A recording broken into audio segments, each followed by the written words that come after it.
mas mahal na nung magulang yung anak kaysa sa asawa. Biblically, it's not right. Pero sana kung wala pa kayong financial capacity to have kids, wag na lang muna. Please plan it. Mm. Pagplanuhan nyo naman po sana. I mean, ay, kumbaga, buhay yan. Hindi yan madali. Hello? Sound check. 1, 2, 1, 2. Alright, let's go. Hello, I'm David. Hello, I'm Dana. Welcome to the Good Life with David podcast. It's been a while since I last recorded a podcast. Our last podcast together was back in 2024. And isa sa rason kung bakit hindi ako lagi nakakapag-shoot ng podcast or content in general is because masyado akong ino-overthink. So as you can see, hindi na namin in-overthink. Hindi ko na in-overthink itong setup na to. At nandito na lang kami sa baba sa church. So anyway, we will be discussing a lot of things that are currently affecting our married life. And before we dive into that, siguro magbigay muna kami ng konting update. Mrs., ano ba ang latest sa atin? I think the latest happenings is we were able to pass the licensure examination for teachers, professional teachers. One of the reasons why din siya not able to produce content kasi focus yung time and energy to review. Kasi self-review lang kami parehas. So, glory to God that we were able to pass. Hindi ka masaya. Glory to God. Ang hirap kasi, Isa pa pala sa update, bukod sa nakapasa kami sa LET, nagpaayos na kami ng ngipin. So, meaning nagpa-brace na kami. Nauna siya, then the following day, ako din yung nagpa-brace. So, medyo nahirapan pa kami magsalita. At yung podcast, plano na namin itong i-shoot months ago pa. Talagang ngayon lang kami nagkaroon ng time kung kailan kami may braces. So, forgive us. we are still figuring out how to speak properly with these on braces. our feet. Yes. Anyway, in this podcast, we are aiming to talk about our finances, our career, and having our own family. And hopefully, yung mga mapag-uusapan namin ay makatulong sa inyo, sa mga young couples, and hopefully we can also give an insights on these matters na feeling ko sa lahat naman ng relasyon ng mga married couples ay nakaka-apekto, whether it's good or not. So, let's start off with our finances. For context, currently we are both working. So, in a sense, kami ay think. Double income, no kids, but with a lot of pets. Pero wala kaming anak pa. Ngayon, dalawa ang income namin. Meron siyang own work as a guidance counselor. I have my own work as a teacher slash promoter. Social media promotions and marketing of our school. Doon umiikot yung aming source of income. We have two small businesses. We have the Purpose District, nagbebenta ng t-shirt, ng bags. We also have a rental business, the Baro BPH, na very minimal lang din naman yung na-add sa aming income, pero somehow it helps. So ngayon, bilang tayo ay kasal na, for you, what were the biggest adjustments financially? Again, ngayong you are married. We have been married for more than 1 year. And I think the biggest adjustment is budgeting. Bago kami ikasal, isang taon isang taon pa lang ako nag-work. Ikaw ay 2 years. 2022, yes. 2 years na nag-work. So, baguhan pa lang din naman ako to adulting.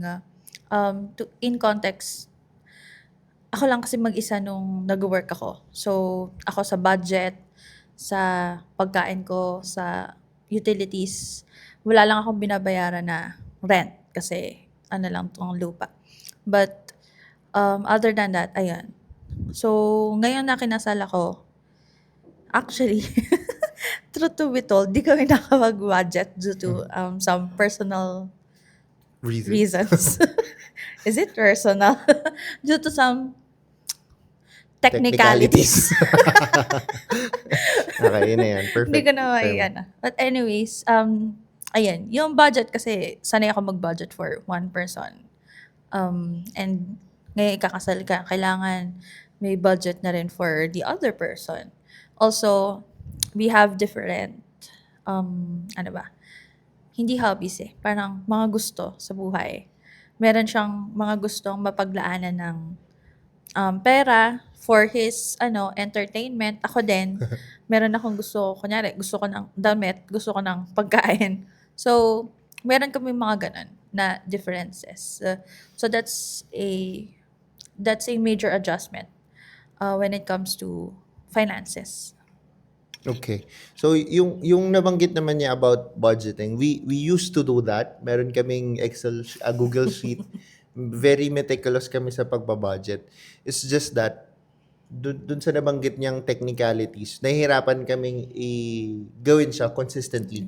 Mahirap gawin consistently kasi nga because of that certain technicality.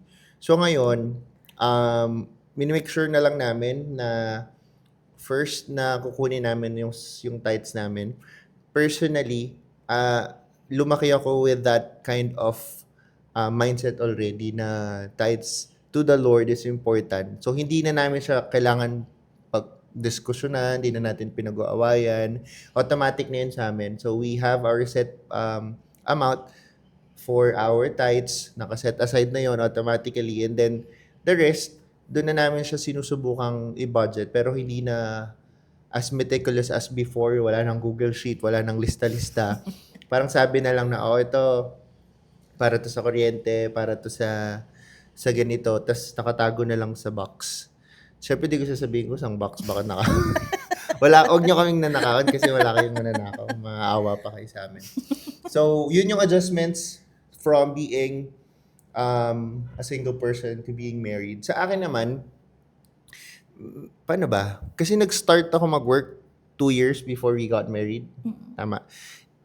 Hindi, sorry. Bago pa pala yun, meron akong work as a call center agent, BPO, for about 5 months. And dun ko rin na-realize na I have terrible spending habits, which is typical. Super agree. Which is typical naman sa mga young people na nakakaranas ng unang sahod, di ba? So, I really went on a spending, a splurging era. Pinaayos ko yung kwarto ko, bumili ako ng ano tawag dito? Mga stuff for my room. Tapos, after 5 months of earning that amount of money, wala akong naipon. And then, lipat ako ng work as a teacher. I mean, no offense naman to my current employer, pero hindi talaga ganun kalaki yung sinasahod ko. Parang, basta hindi siya ganun kalaki. And nahirapan din ako mag-adjust. Tapos, bumili pa ako ng motor. Yun yung time na, alam nyo, kinakain ko na lang sa school yung egg sandwich ni Mama Weng nung sa kantin namin, naka-flying saucer. Minsan naman may mga araw na 2 ganun yung kinakain ko. So, nakakaangat-angat sa mga ganong araw. Pero, that is something that we've been dealing with. Magkaiba kami ng spending habits. I have to correct that as well. So, that leads us to the next question. Yung finances ba natin, para lang din may idea sila, ay naka-apekto ba sa atin? Nag-cause ba siya paano ba? Nag-cause ba siya ng tension, ng misunderstandings in our marriage? And can you tell them how did we handle it? Did it cause tension? Um, Yes, it did. kasi may difference din. Hindi, inisip ko din kung ano yung mga tension. Pero going back, yes, it did. I think until now we're trying to navigate kasi ang daming changes din na nangyari. Hindi lang sa spending habits pero sa mismong sahod, sa trabaho. So, I think currently we are still trying to adjust pa rin and navigate pa rin. Kasi nga meron kaming technicality or obstacle na hindi pa namin siya na-overcome. Hindi man overcome yung tamang term. Or wala pang solution for that technicality. So for now, we're still currently trying to adjust, trying to communicate. Kunyari, oh, ito sahod ko, ganito sahod ko, and then sinasabi, kunyari, ito yung pinambayad ko to sa credit card, pinambayad ko to sa bills, tas ito yung natira. Parang ganun. Pero hindi naman kami mahigpit na to the point na bawat piso nga ay tracked. Which is, ako personally, I find that exhausting. Na yung kahit piso, gusto kong malaman saan napunta. Parang, ano naman yun? Parang, it's not, at least for me, a generous mindset. Parang ganun. Parang you're restricting yourself. So, ayan. Nakalimutan ko yung sabihin ko. So the short Sorry. so the short answer is nag-cause siya ng tension. Yes, and Nag-cause we're ng still others. trying to. Siguro to give you additional context, at the moment kasi mas malaki yung sinasahod niya sa akin. Way more than I currently earn. And there was one instance, although I understand and I know that she has no ill intent nung sinabi niya yun. Pero nung narinig ko yun, talagang parang gumuho yung mundo ko. Kasi yung reality ko parang na-crash. She mentioned that we were talking about our finances and you mentioned that you were technically the provider for the family. Hindi na hurt yung ego ko. It's not that my ego was hurt. Pero as I mentioned, yung reality parang talagang na-warp siya sa utak ko. Ilang araw ko siyang inisip, ilang araw ko siyang pinagnilay-nilayan. Kasi as the man in the relationship, ganun naman talaga yung sistema. Dapat ako yung nagpo-provide for the family. And parang realizing that, oh nga no, hindi ako yung nagpo-provide for the family. Talagang na ano, I don't know if this is the correct term to use, pero parang nabaliw talaga ako kakaisip na paano ba gagawin, ano bang gagawin, bakit parang nabaliktad yung role namin. And this has so much depth personally kasi nga yun yung promise ko sa kanya na parang hindi natin magiging problema yung finances. Pero ang dating, hindi magiging problema yung pagbibigay ko sa ng sahod ko kasi minsan wala nang natitira. Kaya wala na ako nabibigay. So hindi talaga siya problema na magbigay. Ang nagiging problema is wala nang nabibigay. So with that realization, talagang napaisip ako kung ano ba ang next sa aking career, kung ano bang need kong gawin, kailangan ko na ba mag-aral ng Korean para mag-ibang bansa, kailangan ko na ba maghanap ng VA opportunities and such. So the quick answer to that question, yes, our finances ang isa sa major reasons why we have misunderstandings. Hindi naman. Hindi naman. Parang, ano, Hindi pala. mali yung wording ko. Hindi, sige. Ibig Correct sabihin me. parang one of the One of the- challenges in our marriage is finances. Okay. So, yun. Pero, how do we explain it? Hindi naman kami sobrang sadlak. We get by. Kaya naman. To be honest, ano naman, Hindi super well off, pero hindi kami... may kaya. Oo, kasi nakakain pa kami sa labas. Yun yung shared luho namin eh. We like eating out. May nabibili pa rin naman kaming mga wants bukod sa mga needs namin. However, super enough for us to save ng grabe. Na talagang double our income. Wala pa kami emergency fund. So, we're still praying for our finances na ma-improve para mabawasan na yung possibility na mag-cause siya ng conflict for us. Pero somehow, through the grace of God, kinakaya naman. Parang, parang hindi. Parang hindi sila naniniwala. Parang masyado tayo scripted. But anyway, those are our thoughts about our finances. Meron ka ba bang gustong idagdag before we move on to our next topic? Kami ay blessed and ang gusto ko sana ay mas maging blessing pa kami sa iba. Mm. Hindi lang spiritually but also financially to be able to bless other people as well. So, yun nga yung tama. By the grace of God, we get by. Pero, parang we don't have enough to always help others financially. So, siguro yun yung next step na gusto namin. So, syempre, after finances, we talk about career. If you remember when we did our first episode together, we also talked about our career. And now I'm currently in my work for 4 years, going 5. You, 2 weeks. 2 weeks. Kasi lumipat ka ng work. Yes. From my previous school, ano ko dun, magti 3 years. Mm-mm. Tapos ngayon lumipat ako sa bagong school, 2 weeks pa lang.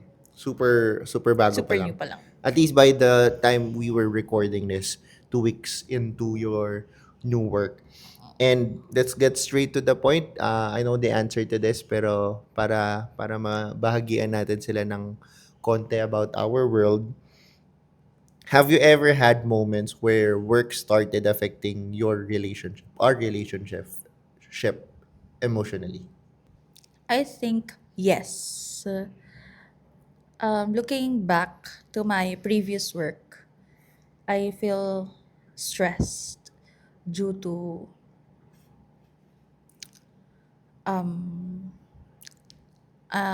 wala akong Sino? maisip. Pangalanan mo siya. Charot. Hindi, I mean, without, hirap sabihin. Pero kasi, Dali, wala namang nanonood sa podcast. ano na lang, there are students who are not thinking critically. Yun na lang. And bilang guro, kahit yung, kumbaga, parang simpleng instruction lang, hindi nila maintindihan. Meron ka ng fatigue. Oo, parang, ano pa, dahil, syempre may online class, may online platform, they are able to reach you kahit alang oras. Which I struggled with, lalo na nung mga first semester ko, na nagre-reply pa rin ako kahit alas 11 na ng gabi. Basta parang nag-message yung estudyante. Hindi ako nag-set ng boundaries. Parang ano kasi ako, parang hindi ako mapalagay hanggat hindi tapos yung concern nila or yung issue nila. Na parang na-post ko naman na, na-announce ko naman na, parang ano yun, very stressful. And I think emotionally, naka-apekto din yun with our relationship na pagod na ako. Parang ganun. I'm mentally tired. I'm exhausted pa para mag-isip. Ganun. And syempre, if you are tired, nakaka-apekto din yun emotionally. Parang mas sensitive ka nga dahil nga you feel exhausted already. Ngayon kasi, medyo bago pa. Pero ang major adjustment ngayon kasi ay araw-araw na ako pumapasok. So far, hindi ko pa alam kung Which ano makes ang... her sad. Yes. Nasanay na ako sa ano lang. I'm there when I'm needed. But so far, dahil nga bago pa lang siya, hindi ko pa nakikita yung changes, parang ganun. Or struggle emotionally with my new work. Pero for my old work, yun yung, I think, yun yung influential with our emotional aspect. Okay, thank you for sharing. Hindi na ako sanay makipag-ano. Anyway, salamat for sharing that. Hopefully in our next episode together, we can share more about that. Pero we will dive into other topics as well. But as for me, yes. Kasi I am very passionate about what I do. Because yung current work ko kasi, talagang I am connected to the school on a much more deep, Personal. personal level. Kasi I spent almost half of my teenage life there. Yung developmental years ko as a teenager, doon ko in-spend. So, malalim talaga yung connection. Malalim yung love that I have for the school, not entirely the work, but the school. So laging all out. So syempre when you have a burning fire for what you do, yung passion mo, talagang you have the tendency to have burnout. So over the past 4 years, pakiramdam ko ilang beses na akong na burnout, especially for the first 2 years kasi hindi pa ako super knowledgeable mag-manage ng aking time, ng aking tasks. But um, years went by na unti-unti naman akong natututo. Siguro ngayon mas natuto na akong hindi uuwi yung stress sa work. At least some of the times. Pero may mga pagkakataon talaga yung stress ay over the threshold at nadadala siya sa bahay. And when you are stressed, she is stressed, I am exhausted, and she is too. Talagang may times na maaari kaming mag-clash. Pero the thing is, we don't really have big fights, do we? Wala. Wala, hindi kami masyadong mahilig mag-away. Ano ba, kailangan ba yun, guys? Ano nga, comment nga kayo. Yes, kailangan. Actually, kailangan naman mag-argue. We do argue, we do, Communicate. wow, pero we cannot really call it fights kasi we are very careful sa nararamdaman ng bawat isa. So, kapag ka may nagtataas na ng boses, kapag ka meron ng hindi okay, talagang one of us ay need muna magbaba. Tapos we can talk about it. We can talk about it later. Pero I think the question is trying to find out if it affects us. I mean, yung work-wise, not just on a personal level, but us as a couple. Are there anything, is there anything that you would like to share to them? Hindi ko alam if Sige, go. shareable. Wala nang pake. Wala naman nanonood eh. Lately, I think we were able to figure out that the major difference with work is our view of work, of career. Ako kasi, I have always viewed work as work. Parang ano siya. Of course, I love what I do. I love my students. Pero it's work. Parang trabaho siya. It's not something that it's not my life. Parang ganun. If you get what I mean. Hindi ko buhay ang trabaho. Ang trabaho ang bubuhay sa akin. I mean, kailangan ko siya kasi financially and also nga syempre it's my first work is teaching kasi. So parang it's a way of shaping students, helping them, inspiring them, mga ganyan. And I love that. I love that I'm able to do that. Pero work is work for me at least. And Dave has a different perspective when it comes to his work na parang ano talaga siya.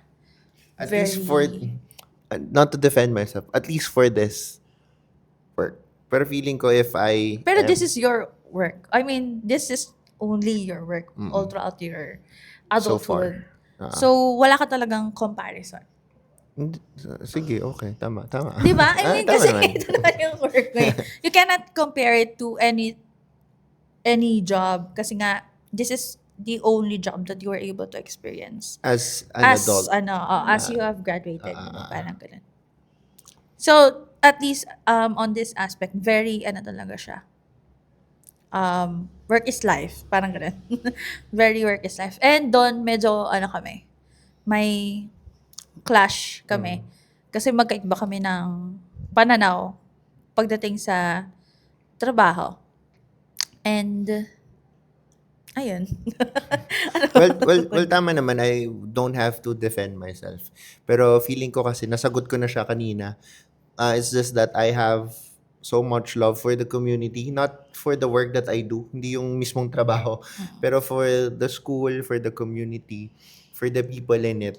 So, kaya mas todo bigay. Pero I've been telling myself, although I have no way to prove it, kasi nga ito pa lang yung work ko as of the moment, feeling ko kapag dumating mas sa time na ako ay wala na doon, wala na dito sa current work ko, feeling ko I'm not gonna be giving my all. Parang lang, work within your salary. Parang work within your working hours level. Pero ewan ko, ano kasi, personality ko talagang, ano ibigay yung best ko in everything. So, hindi ko pa rin siya masabi. Pero so far, our careers are, is it okay? Is it going good? Hopefully. So, bagay, 2 weeks pa lang naman siya. Ako, I am on my 4th year. Somehow, cut. Hindi, okay naman. I had a promotion naman 2 years into it. Tama ba? 2 years. Promotion? I mean, nadagdagan yung trabaho ko. I mean, promotion. I had a different position from when I started. Diba? Okay. Tama naman. But anyway, ayan, I am, ano naman, happy with my work. Siguro it's just gonna be different. Kasi for the past 4 years, I have my grade 10 students. I mean, from grade 7 to grade 10. And to be honest, isa talaga sila sa parang dalawang rason kung ba't ako nananatili. So ngayon, nabawasan ng isa. Isa na lang yung rason kung bakit ako nandito. Pero I'll dive more into that siguro on an episode na ako lang mag-isa. Okay. Para hindi niya ako awayin. The joke. Yes, kasi Anyway, ito talaga yung next nating pag-uusapan is the real reason why we wanted to do this episode. What scares you most about parenting? So, dinaretso ko na.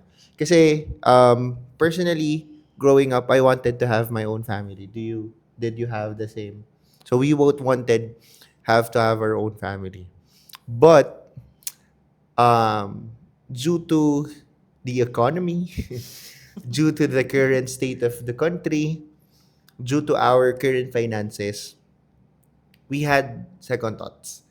Dumating kami sa point na natanong na namin sa sarili namin kung mag-aanak ba talaga tayo. Because, pero at first, we weren't really firm about it, tama? We always had, sure ka na ba? Sure ka ba mag-aanak ba tayo? We always had that question. But for you, what were the reasons na nagkaroon ka ng second thoughts about having kids?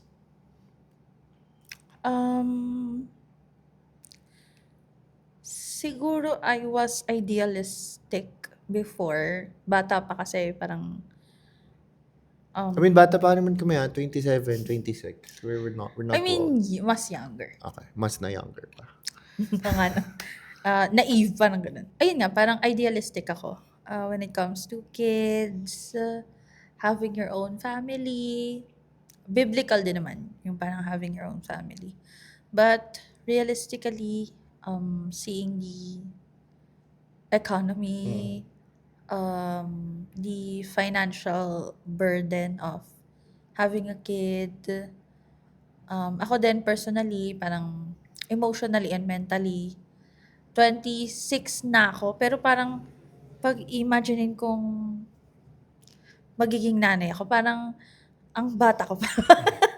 Parang ganun yung feeling ko na, at least I'm not yet mature enough, or at least, ayun nga, mature enough. I think that's the term. Mature enough to handle someone's life. Pero I think that's also a good point to point out na yung finances, the current state of the Philippines is not the primary reason as to why we were having second thoughts. Tama. Para ano lang siya, secondary. Siguro, one main reason or the main reason as to why we had second thoughts is us. Parang yung personal namin, us as a couple, doon kami nagkaroon ng doubts. Parang, for example, we came from a very different way of parenting. Talagang, both sides of the spectrum ang difference. And whether we like it or not, those parenting styles that we grew up on ay makaka-apekto sa kung paano kami magpapalaki ng sarili naming anak. And we are just very young into our married life. marami pa kaming madidiscover sa isa't isa. Marami pa tayong need matutunan individually and as a couple. And feeling ko, at this moment, would rather have no kids. Kasi, paano ba? We just don't want to fail as parents. Is that a valid fear? Are you asking? Sino bang kasama na? Hindi ko sabihin, or ano ka lang, you're reflecting. Hindi, sige, I'm asking you. Siyempre, valid, ano yan. Nabanggit ko rin naman, actually, nung hindi pa kami, ano ba yun, parang college ba tayo nun? May overnight kami kina Patty. Share ko lang. Kasama yung mga high school friends namin. And we talked about this. Parang, do you want to have kids in the future? Ganyan, ganyan. We actually both answered no. Kasi, one of my, ano din, hindi ko lang kung fair or at least realistically, if you're having a kid, everything will come from you. Every single thing will come from you. Yung knowledge nila, yung wisdom nila, yung health nila, lahat yun sa akin manggagaling, sa amin manggagaling. And yun yung, at least sinabi ko nung overnight na yun yung sinabi ko na, unlike sa pag-asawa, kasi nung time na yun, bata pa kami. Ayun nga, parang college pa lang tayo nun. So, sa pag-asawa, G kami lahat. Na parang, kasi syempre, it's a partner. You have a partner. Itong partner mo, bagamat may differences kayo, malaki na siya. Kumbaga, hindi mo na siya yung, hindi na ikaw yung lahat. But when it comes to a kid, it's different. Kasi nga, everything will come from you. And that's my answer during that time. And I think that mindset is still valid until now. Na may burden talaga bilang isang magulang na lahat ay manggagaling sa'yo. And I study psychology. I know enough to know na as a parent, everything that I will do will affect them. And still, it's unrealistic naman to set yourself to become a perfect parent. No one will become a perfect parent. No one So, is. at some point, magkakamali ka talaga bilang magulang. And parang that's a very scary thought. Na ay parang you may mess up their lives. Kung kunyari, hindi ka kasi nga naghanda, ganyan, you do not feel ready, or syempre may ilan, hopefully hindi kayo makarelate, pero may ilan na they resent their child kasi nga they do not want children in the first place. So, ang daming aspect na need pag-isipan maigi for us to really make sure if we really want children. Siguro we are still very young naman. If ever naman nagustuhin namin mag-anak, hindi rin naman ito yung plano naming edad. Yes. And before that day comes, feeling ko we still have enough time to really think about it, pray about it, prepare ourselves. Kasi, aminin man natin o hindi, I am not trying to pinpoint anyone. Pero may mga magulang talaga na ayaw maging magulang. May mga magulang na, tulad nga ng sinabi mo, they resent their kids. And we don't want to be like those parents. If we want to have kids, we really want to have kids. And isa sa mga pinagpipray namin is for us, for our hearts to be ready. Kasi, I need to have trigger warnings for this? Pero, naisip na din namin, what if meron case yung anak namin? What if merong chronic illness? What if merong ganito, merong ganyan? Do we have the heart? Do we have the finances? Do we have the everything na kakailanganin in order to raise that kid? At kami, ang prayer lang naman namin kung sakaling magkakaanak ay hanggang 2 lang. Parang after 2, magpapakapon ako. Ang tawag naman, vasectomy na. Yan, hanggang 2 lang. Kaya ang biruan nga namin, although may konting seriousness doon, na kung magkakaanak man, sana kambal na lalaki at babae. Tapos stop na. Yun na yun. hopefully, pwede. Kasi yung tito at tita ko, kambal sila eh. So, meron kami sa dugo. Sana naipasa yung dugo na yun sa dugo ko. And hopefully, kung sakaling will nga ni Lord, maging kambal na babae at lalaki. So, yun yung nagiging, ano namin, thoughts namin ngayon. Although, hindi pa namin siya talagang pinag-iisipang maigi. Kasi nga, bata pa namin, 26 pa lang si Dana, 27 pa lang ako.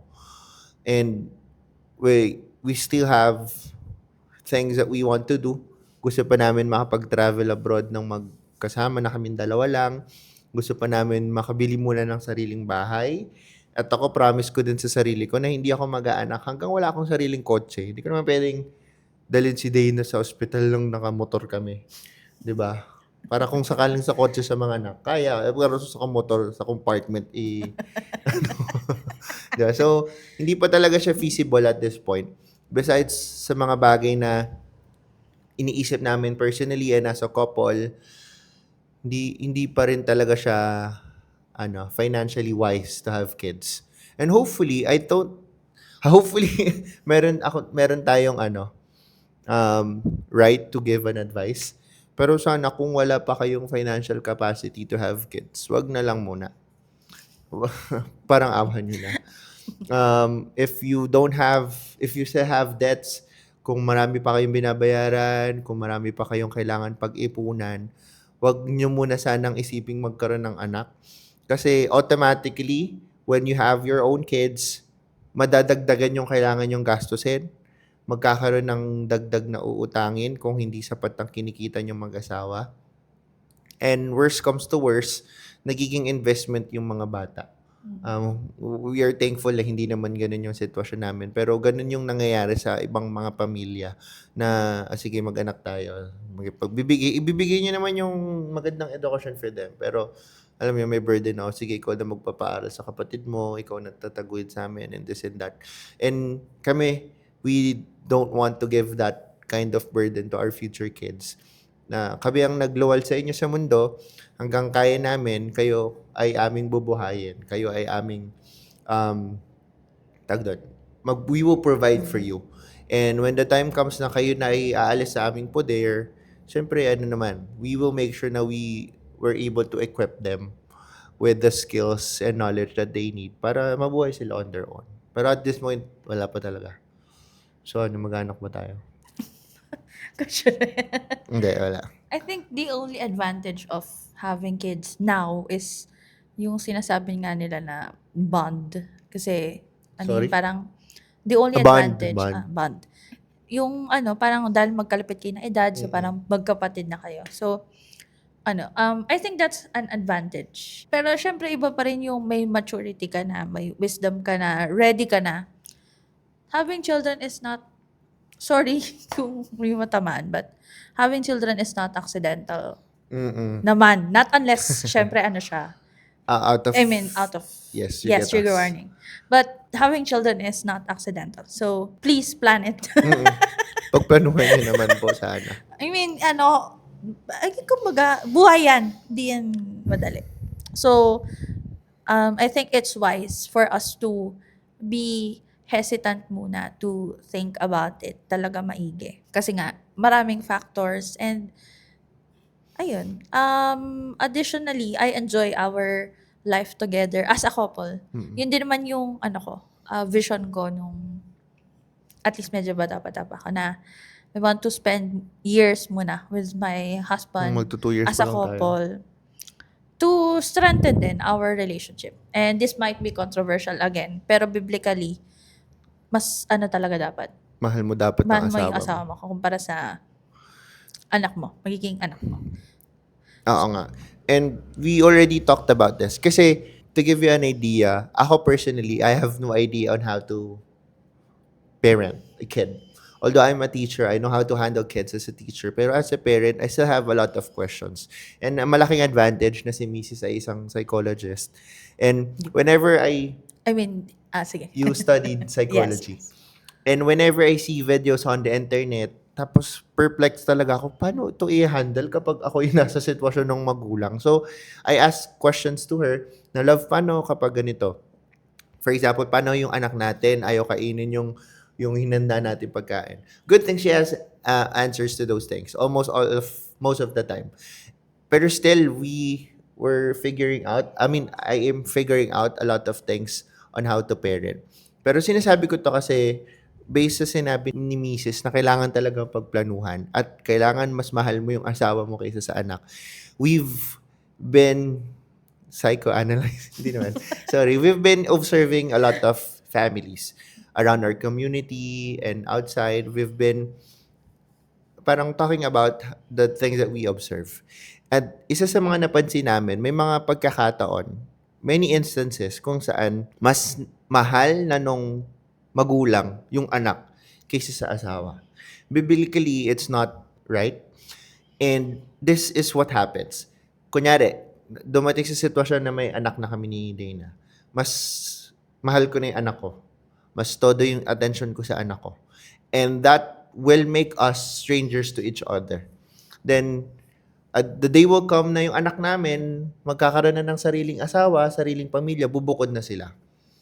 And because of years and years of spending our love and attention to our kids, instead of us muna sa sarili muna namin, sa aming mag-asawa, pag wala na yung anak namin, sa poder namin, we are strangers to each other. And that is something na at least alam namin na hindi yun mangyayari sa amin. God willing. Dahil alam namin na ang priority ko bilang asawang lalaki ay misis ko. Priority niya ako. Our kids come second. Ganun yung structure na dapat ang meron ng isang pamilya. And honestly, we feel sad kasi we see a lot of families na ganun yung nangyayari. I mean, we don't judge you. Kayo naman yan. Pero yun po kasi talaga yung mangyayari. And you will start to become strangers to each other. Para kayong parang meron ng question, paano ba natin mamahalin ng isa't isa? Paano ba natin i-handle ang isa't isa? Kasi nga, nakabuhos na doon sa anak yung attention, yung pagmamahal. I have heard a lot of people saying na parang tag dito, ikaw, asawa lang kita. Huwag mong anuhin ng anak ko. And that's sad kasi it shouldn't have gone to that point.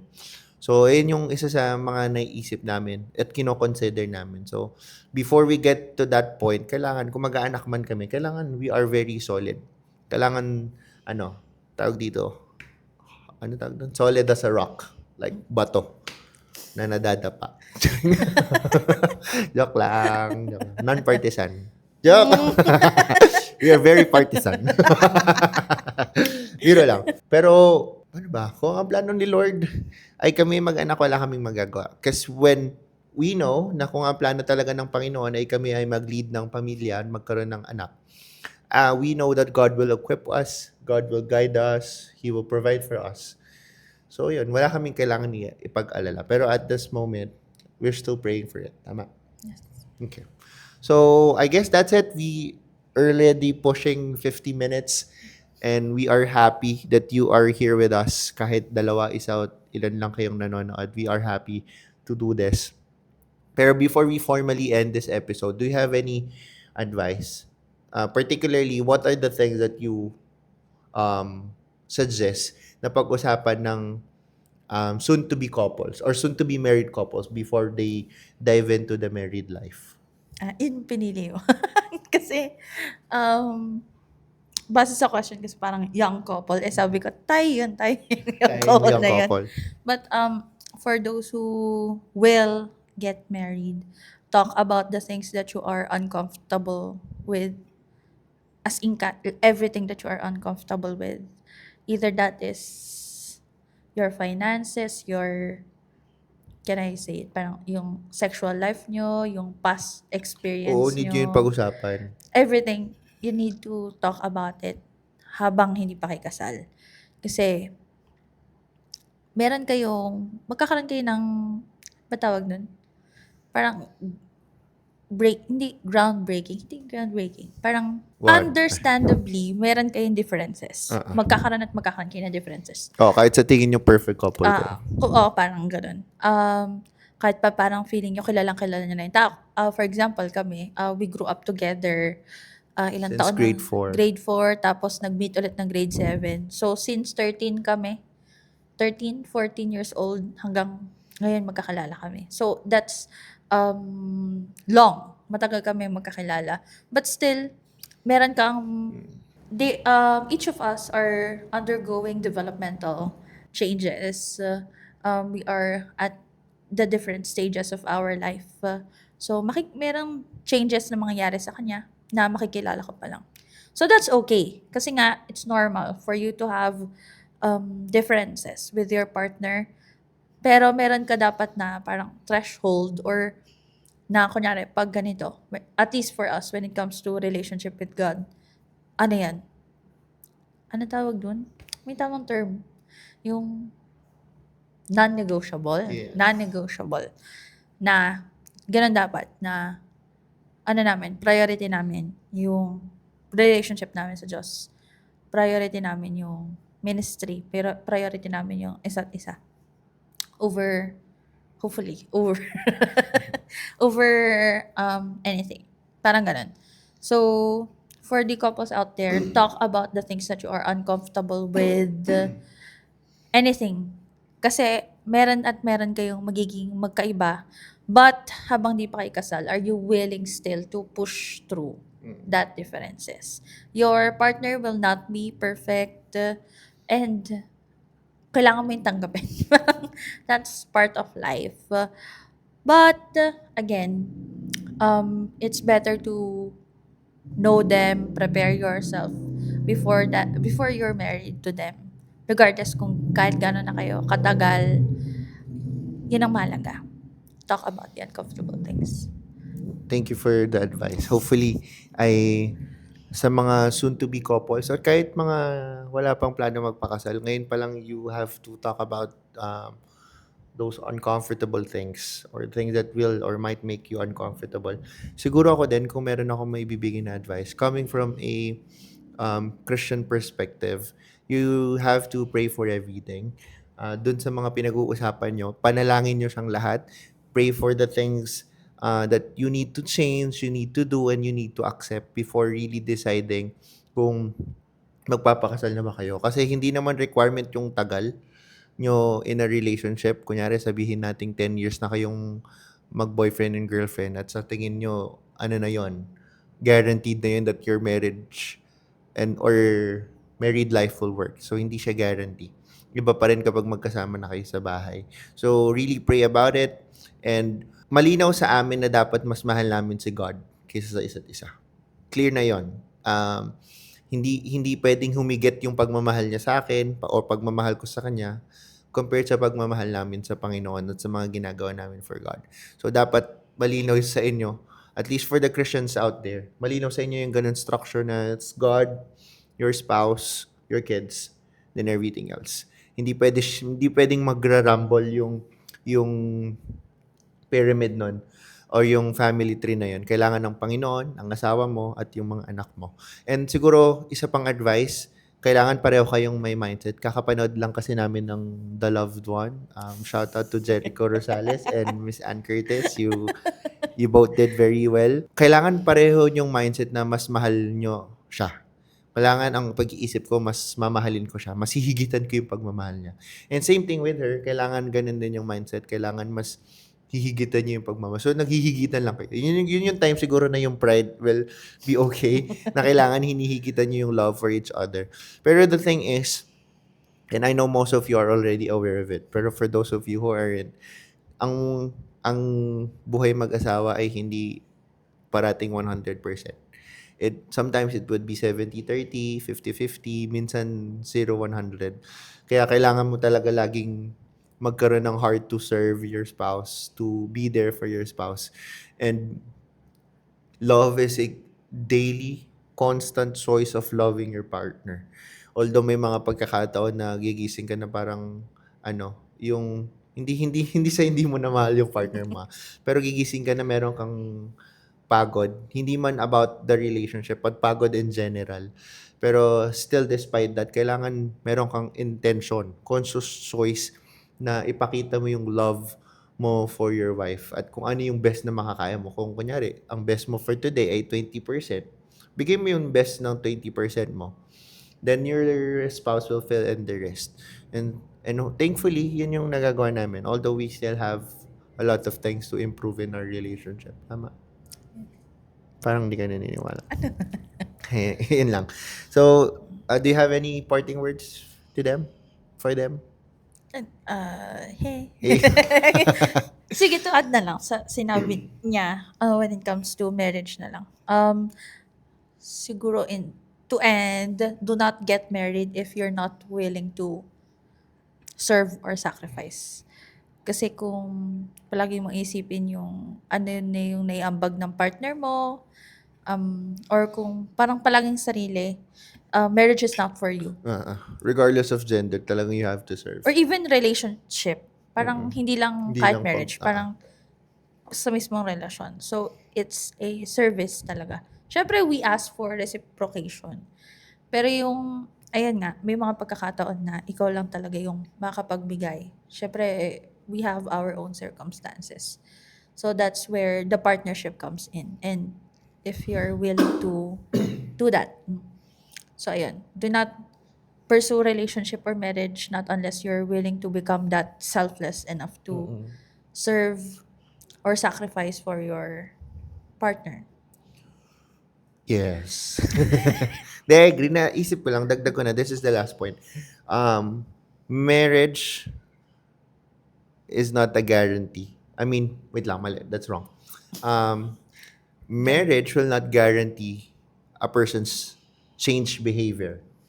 Baka kasi ang iniisip ng iba, hindi, pag nagpakasal kami, titino na to, di na ako sasaktan, ano na to, paglilingkuran na ako nito. But marriage, a day of marriage or wedding will not change that automatically. So kung ngayon pa lang, sinasaktan ka na, kung ngayon pa lang, hindi ka na nire-respeto, kung ngayon pa lang, hindi ka na niya binibigyan ng service of love, it won't change into marriage. Ano na, figure it out ngayon pa lang. Pero kung pinustro mo pa rin yung kasal kasi tagal nyo na magkakilala, nasanay na kayo sa isa't isa, wala, hindi talaga siya, wag na, tigil nyo na yan. Pupunta ako sa kasal nyo, tututol ako. Joke lang. Ayun lang, I think you've already heard enough from us. Personally, for the Good Life with David podcast, gusto ko talagang gumawa ng podcast. It's just that, one, I overthink it a lot. And pangalawa, I have so much on my plate right now. Kaya hindi ko siya mabigyan ng oras. Pero, ngayon, hindi na ako magpa-promise na there will be more episodes coming soon. Gagawin ko na lang. Kung meron kayong napapanood at mapapanood after this episode, it means we were able to shoot and record more episodes. Ayun lang. Thank you. Thank you for watching and listening to our podcast. Thank you for hearing our thoughts, and hopefully wala kaming na-offend. Kung meron man, kasalanan nyo na yun. Joke lang. We said everything that we said with love and grace naman. And if you have your thoughts, please share it in the comments. Saan man nyo to napapanood, either on YouTube or on Spotify. That's it for us. Bye. Thank you for listening and watching The Good Life with David and Dana podcast. Okay. Yay. Bye-bye. Bye-bye na guys. Nagugutom na kasi kami.